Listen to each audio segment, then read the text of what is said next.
বাড়িতে সবজির চাহিদা মেটানোর জন্য টবের মধ্যে টমেটো গাছ রোপণ করুন। ছোট টবের মধ্যেই গাছ লাগালে তা থেকে ফলন পাওয়া যায়।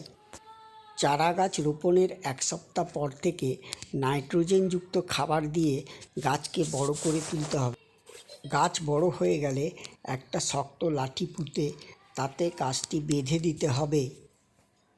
1 মাসের মধ্যেই গাছের মধ্যে ফুল চলে আসবে।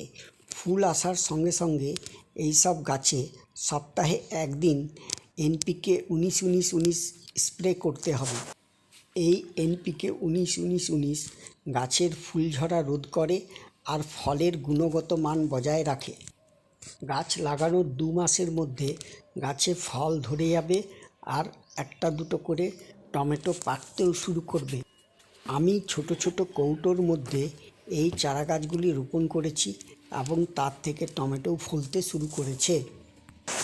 ভিডিওটি ভালো লাগলে অবশ্যই একটা লাইক করবেন।